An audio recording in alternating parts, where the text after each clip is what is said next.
couple of videos back, I showed you guys my F here, and the F was one of the first commercial, not commercial, was it? Well, I mean, it wasn't commercial, but it was the multi-purpose. So it was a universal engine to be used to drive whatever. Yeah, drive a dedicated piece of equipment, or take the place of a hit and miss engine. It's smaller. It would do light work like that. I believe they rated it 1 horsepower. Right. So. Well, it was pretty much at the start of the Briggs.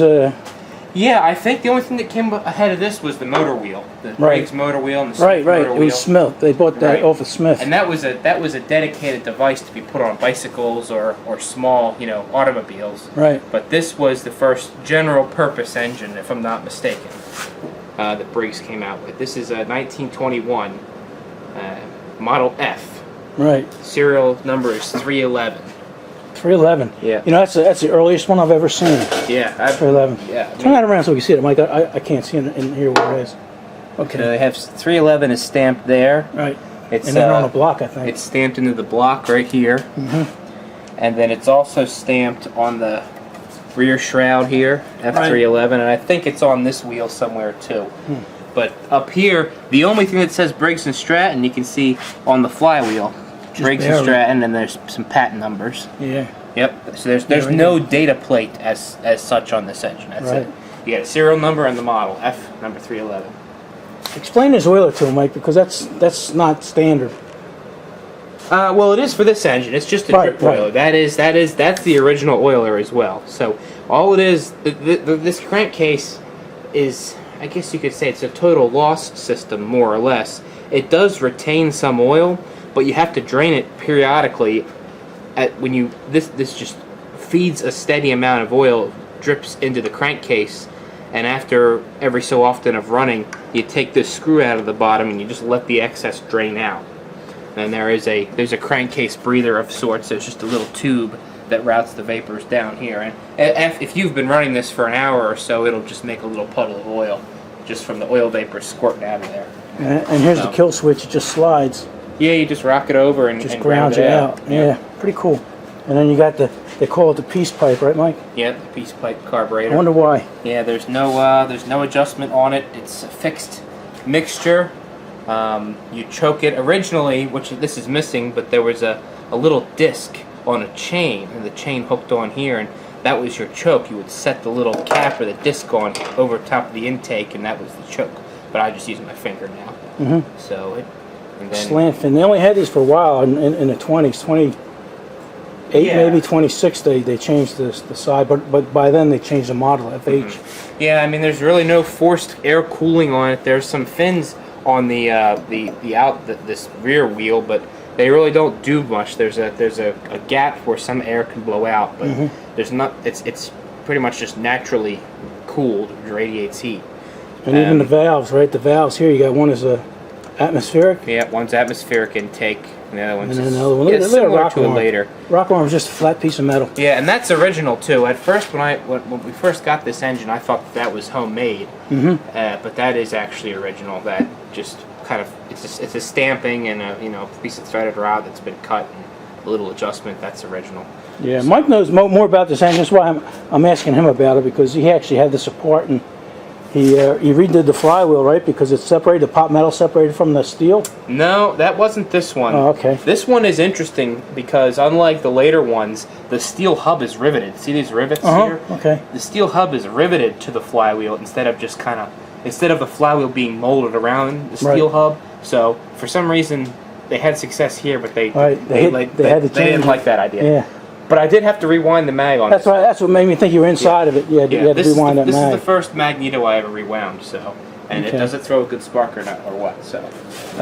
Little flat belt pulley on it. Alright, Mike just had gas in it. I've had it sitting for 3 years, and Mike drained the gas. It looks pretty funky, but here you go, here's a... Oh, you got a rope for me? A roper. Okay. See if it starts, Mike. Alright. Don't let me down. Mike never lets me down. It's funny, these old engines, usually you got to put a lot of ass in it, man, and this thing just, you pull it gently and it just keeps going. Oh, look at that.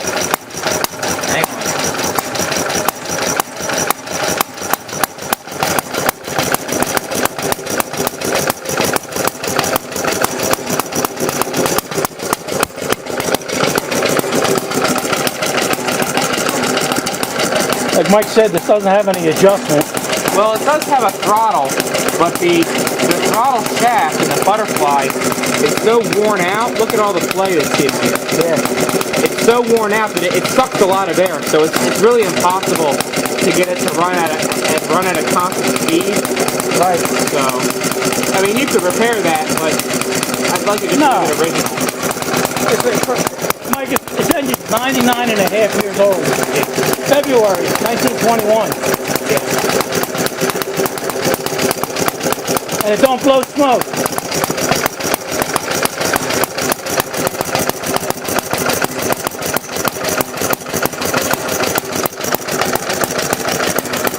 You see our oiler working? Yeah, see it's dripping.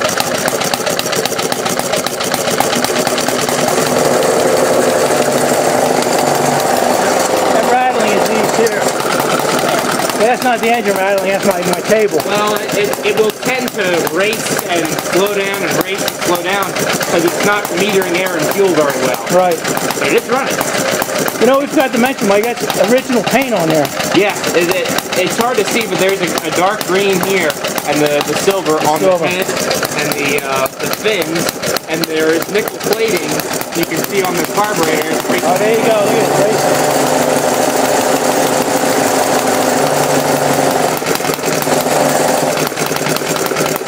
Well, that's what you get with a 100-year-old engine. Yeah. Unless you want to spend a couple $100 and get somebody to rebuild that carburetor. Yeah, I mean, it wouldn't be that bad. You just have to take it all apart and drill it out, make a new shaft, but that butterfly is actually soldered onto that shaft. So, you know, it would be a difficult job for somebody that is in the business of making it, you know. Shut it off, because we're inside here. That's all it is, just ground it out. So that's it. Yeah, when you get something like this, Mike, you don't want to do anything to it. You know, you just want to keep it the way it was. No, in reality, you know, I would take it to a show once or twice, but for the most part, if I owned it, I would clean it up, drain the gas and oil, and put it on the mantle. You know, it's a mantelpiece. It's rare that it even exists in this form, in its original form. Mike, you see these at auctions every once in a while, and the prices are so astronomical. It's ridiculous. Yeah. But we're happy with it. You know what we got to make a nice card for it, and like you say, bring it to the shows and let people look at it. Right. That was just something quick, just so we have something to start it with. Yep. All right, well there you go, tubes. I appreciate you guys watching, and I appreciate Mike coming over and telling us all about it and making it run. All right, look who's over there in the corner. You say, Daddy? Daddy Dirt Bike. All right, we say enough of this? Enough of this. All right. See you guys later.